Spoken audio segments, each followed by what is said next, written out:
지아노의 소설 중에 나무를 심는 사람이라는 소설이 있습니다. 많은 영상으로도 많이 나왔던 이야기인데요, 알프스 산간 시대에 프로방스 지방에 한 사람이 여행을 갔습니다. 그 여행자가 여행을 하던 중에 그곳이 굉장히 삭막하고 황량한 곳이었습니다. 어딜 가든 가무르고 잡초뿐이었습니다. 그런데 멀리 보니까, 인기척이 나서 보니까 양치기가 양을 치고 있는 거예요. 한 30마리의 양을 치고 있는데, 그 양치기를 만나서 오늘 그날 밤에 그 양치기 집에서 하루를 묵습니다. 그러면서 그 마을에 대한 이야기를 듣는데, 근처에 마을로 가려면 최소한 20km 이상 떨어진 곳이고 황량하고 메마른 곳이어서 사람들이 이곳을 싫어한다는 거예요. 그리고 황량하고 메마른 땅처럼 사람들의 마음도 황량하고 메말라서 서로 싸우고 분쟁하고 때때로는 범죄가 많고 살인도 하고 자살도 많이 일어나는 그런 마을이라는 거예요. 그런 절망스러운 상황 속에 양치기가 날마다 소망을 바라보며 매일 하는 일이 있었습니다. 무엇이었는가 하면 주머니에 도토리를 100개씩 들고 가서 도토리를 땅에다 심는 일이었어요.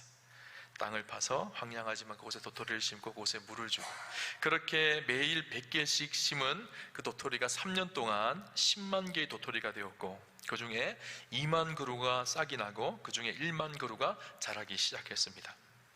그 사람의 이름이 부페르라는 사람인데, 그 양치기를 보고 참 감탄을 했습니다. 그리고 그 마을을 떠나서 전쟁이 일어났는데, 전쟁 후에 그 나그네가 다시 수십 년이 지난 후에 그 마을을 찾아갔습니다.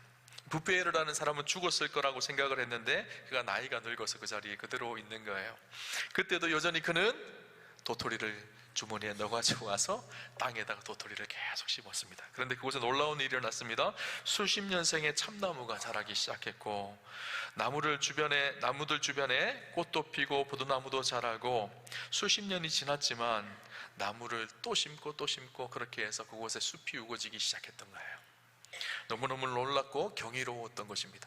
그리고 또 한참 후에 그곳에 다시 찾아갔습니다. 이 부페르라는 사람은 죽었지만 그곳은 완전한 숲이 되어졌습니다. 그래서 많은 사람들이 와서 그 개울가에 놀기도 하고 쉬기도 하고, 사람들이 행복하게 즐거운 풍요로운 도시가 되어졌다는 것입니다.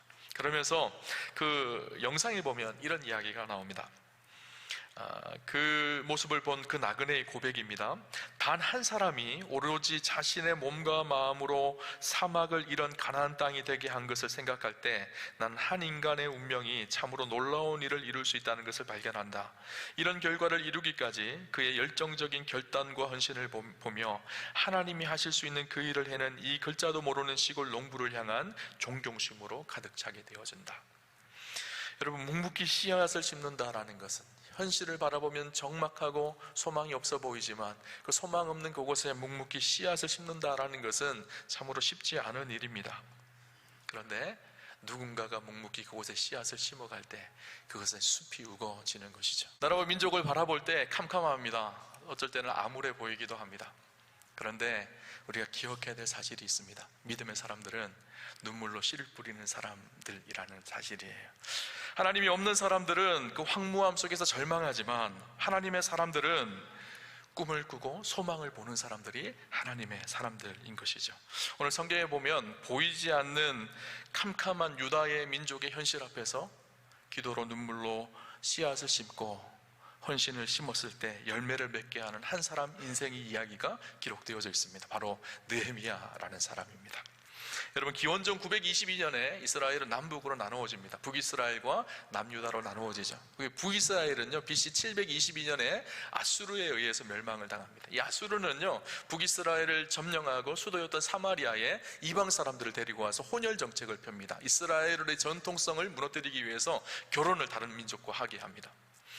남유다는 BC 586년에 바벨론에 의해 멸망을 당합니다. 그런데 이 바벨론은 다른 정책을 쓰는데 포로 정책을 씁니다. 그래서 남유다의 똑똑하고 지혜로운 사람들을 바벨론으로 데리고 가는 거예요.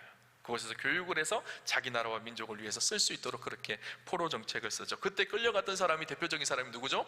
다니엘, 에스겔 같은 사람입니다. 그런데 여러분, 역사가 그렇죠. 영원한 강국은 없습니다. 바벨론도 결국 어디에 망하죠? 페르시아라는 나라에 망하게 되어집니다. 페르시아의 왕이 고레스 왕이죠. 고레스가 당시에 세계를 통일합니다. 그러면서 끌려왔던 유대인들은 어떻게 됐을까요? 이제는 2대 3대가 되어졌어요. 그때 3대째 4대째 있었던 사람 중에 한 명이 누군가 하면 느헤미야라는 사람입니다. 느헤미야는 페르시아의 수상궁에서 일했던 그 페르시아의 관리였었습니다. 그러니까 비록 나라는 망했지만 자기는 풍요롭게 부유롭게 살 수 있었던 사람이 느헤미야였거든요. 그런 느헤미야, 그 느헤미야가 자기 민족의 안타까운 소식을 듣게 되어집니다. 오늘 본문 3절을 볼까요? 이렇게 기록합니다. 그들이 내게 이르되 사로잡힘을 면하고 남아있는 자들이 그 지방 거기에서 큰 환난을 당하고 능욕을 받으며 예루살렘 성은 허물어지고 성문들은 불탔다 하는지라. 자기의 동생이었던 하나니라는 동생이 있었습니다. 그 하나니가 예루살렘에 가본 거예요. 그런데 예루살렘에 가보니까 예루살렘 성벽은 다 무너지고 성문은 다 불타고 그곳에 남아있는 유대인들이 환난과 고통을 당한다라는 소식을 듣게 되었습니다. 그 소식을 들었던 느헤미야의 마음이 너무 아픈 거예요. 자기는 지금 수상궁에서 풍요롭게 부유롭게 살지만 그럼에도 불구하고 자기 민족 예루살렘은 멸망을 당해서 성벽도 다 무너지고 고통 속에 있다는 소식을 듣고 절망하며 아파합니다. 느헤미야가 어떻게 했을까요? 4절을 보니까 이렇게 말합니다. 내가 이 말을 듣고 앉아서 울고 수일 동안 슬퍼하며 하늘의 하나님 앞에 금식하며 기도하며 눈물을 흘리고 금식하며 기도했다라는 거예요. 여러분, 눈물이 있어야 하나님이 움직이십니다.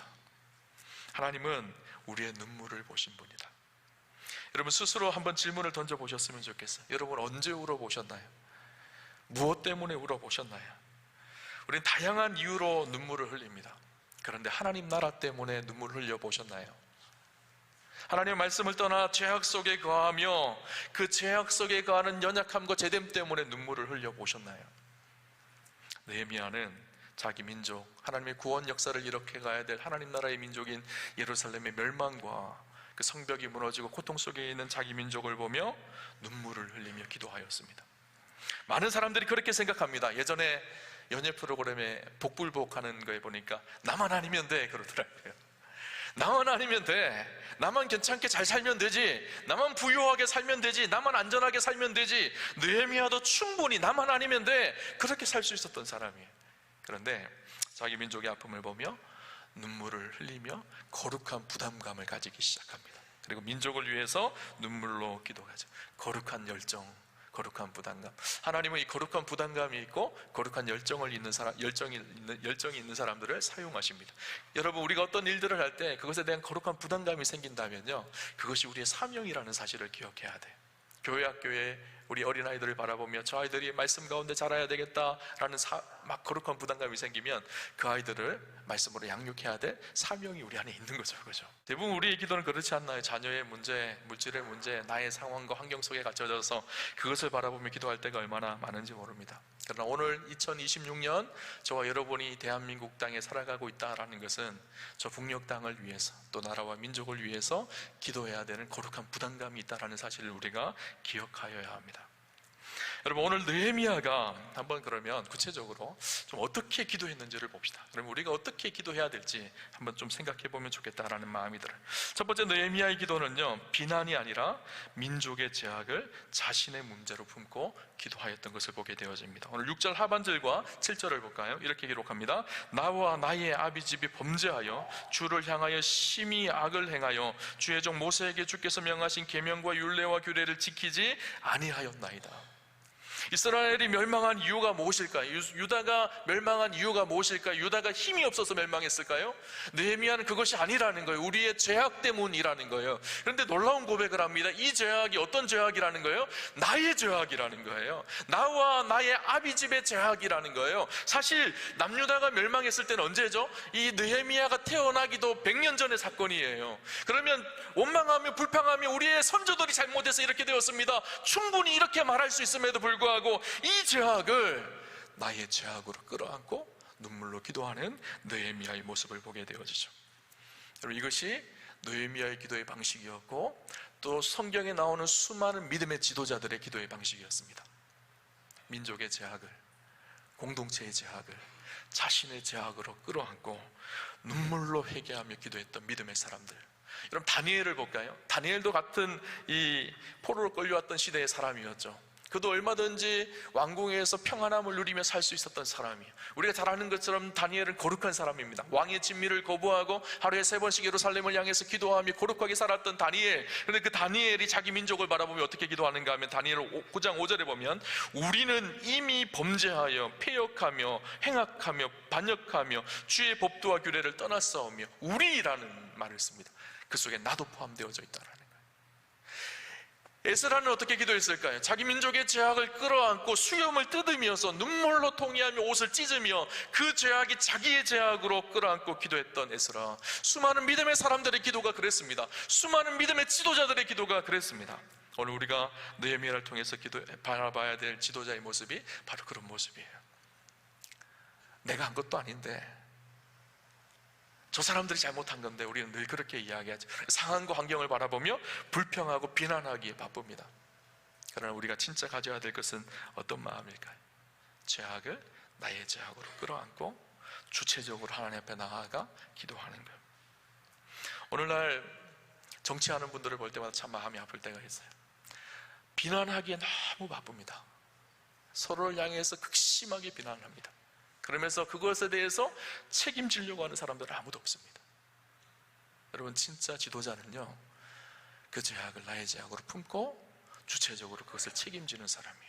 느헤미야는 그런 사람이었습니다. 민족의 아픔을 자신의 죄악으로 끌어안고 그것을 가만히 있지 않고 눈물로 기도하며 그 일들을 해결해 나갈 수 있는 책임을 지려고 하는 모습이 느헤미야 안에 있었던 것을 보게 되어지죠.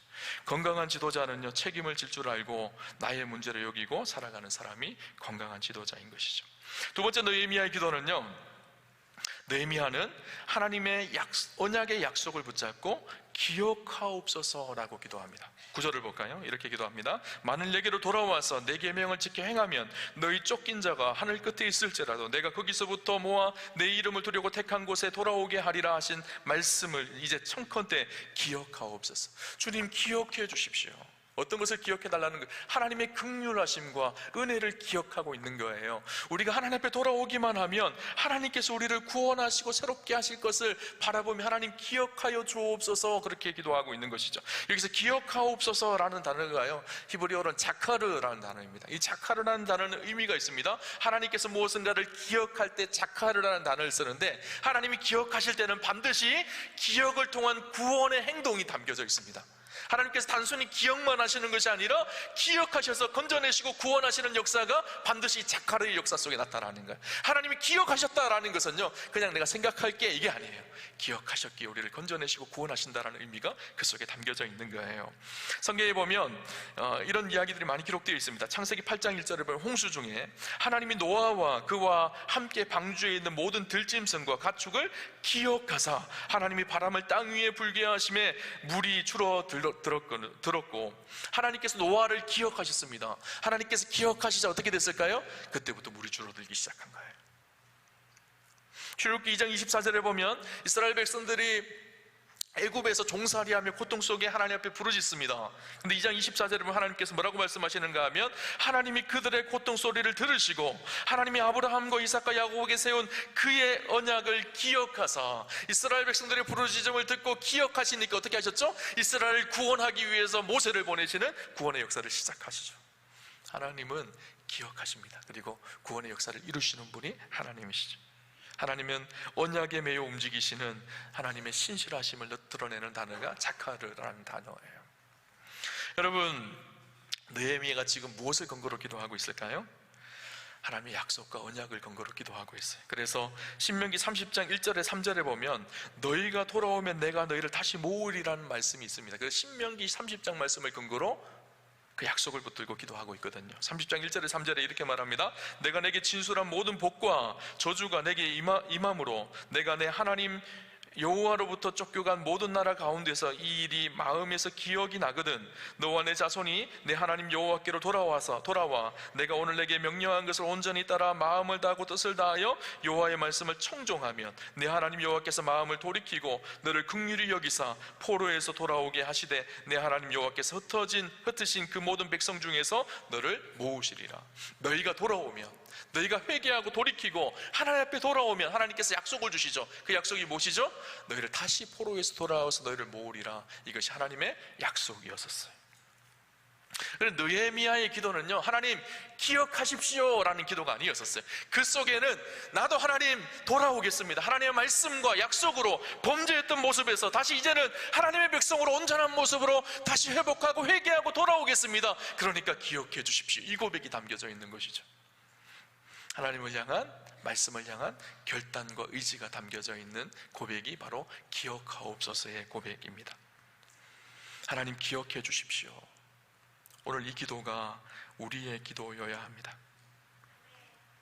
하나님의 말씀을 떠나서 범죄하며 악한 세상 속에 살았던 우리의 삶이 이제는 돌이키기를 원합니다.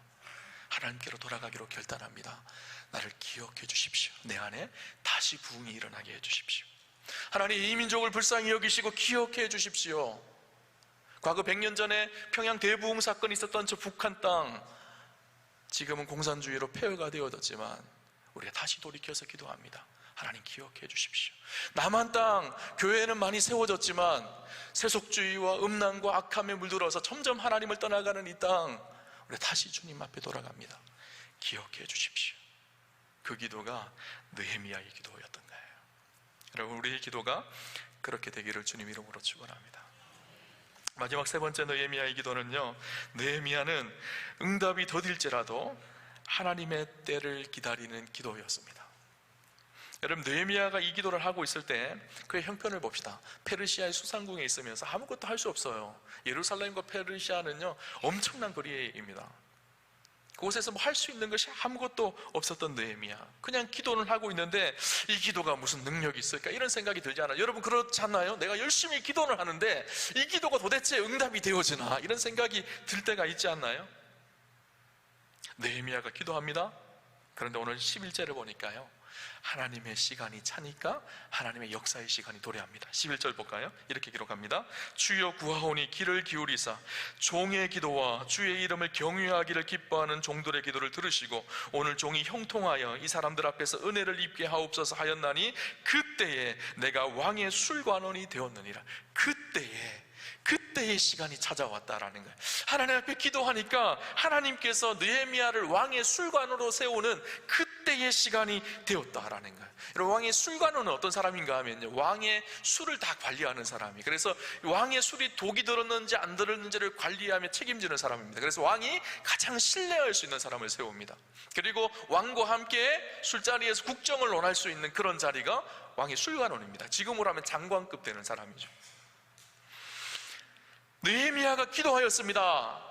예루살렘이 무너지고 하나님의 공의가 깨어지는 것 같은 그 상황을 놓고 눈물로 기도하였을 때 하나님께서 어떻게 하셨죠? 느헤미야를 그때의 술관원장으로 세우신 거예요. 우리는 어떻게 기도하죠? 하나님, 내가 높은 자리로 빨리 승진하게 해주십시오. 더 빨리 높이 올라가게 해주십시오. 그래서 그것을 통해서 하나님께 영광을 드러내게 해주십시오. 그렇게 기도하지만 느헤미야는 높아지려고 기도한 적이 없어요. 하나님 나라를 바라보며 안타까워하며 눈물로 기도했던 느헤미야, 그러나 때가 되어지니까 그때의 시간이 온 거예요. 느헤미야는 자기가 술관원이 되어진 것을 개인의 영광으로 취급하지 않았습니다. 나중에 어떻게 되는지 아세요? 느헤미야가 당시의 왕이었던 아닥사스다 왕에게 갑니다. 그리고 아닥사스다 왕에게 자기가 페르시아에 있는 모든 영광을 다 내려놓고 예루살렘으로 총독으로 보내달라고 합니다. 그래서 예루살렘의 총독으로 돌아가서 다시 그곳에서 예루살렘 성벽을 재건하고 영적인 부흥을 다시 일으키는 역사를 느헤미야가 쓰가게 되어지는 것이죠. 여러분, 당시 술 맡은 관원은요, 왕의 술을 관리하며 왕과 함께 국정을 논하는 그런 자리였습니다. 때가 되어지니까 하나님께서 그 자리에 세워주신 거예요. 느헤미야를 통해서 일하시려고 준비하신 일들이 펼쳐지기 시작했던 것이죠. 근데 여러분, 느헤미야가 얼마나 기도했을까요? 우리는 성경을 보니까 며칠 기도했나? 며칠 금식했나? 이렇게 생각이 들지만 성경을 보면요, 느헤미야가 얼마나 기도했는지가 나옵니다. 1절에 보면 기슬로월이라고 나오죠.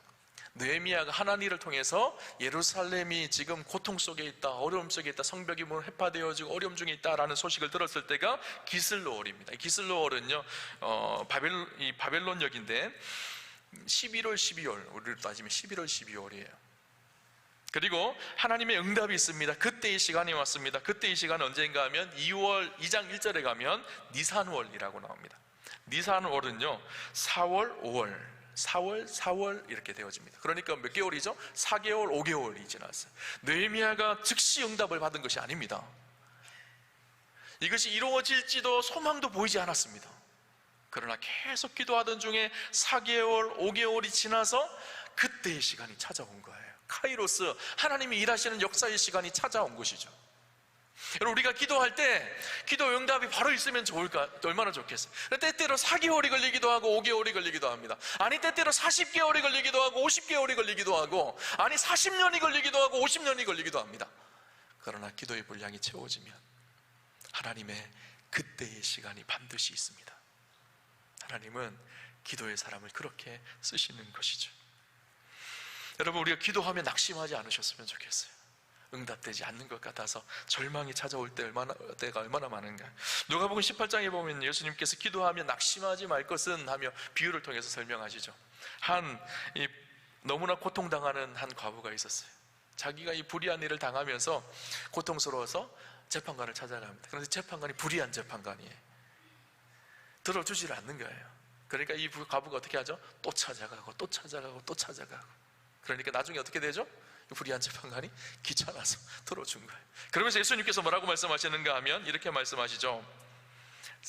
하물며 사랑하는 자녀의 기도에 응답하지 아니하시겠느냐. 우리 좋으신 하나님께서 우리의 기도에 응답하신다라는 거예요.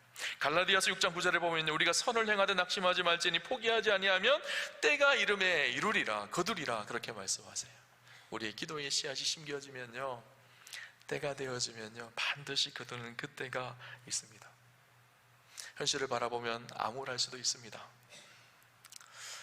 광복 81년이 지나지만 통일의 기미는 전혀 보이지 않는 것 같은 그런 암울함이 있을지 모르겠습니다. 그러나 믿음의 사람들은 눈물로 씨앗을 뿌리는 사람들입니다.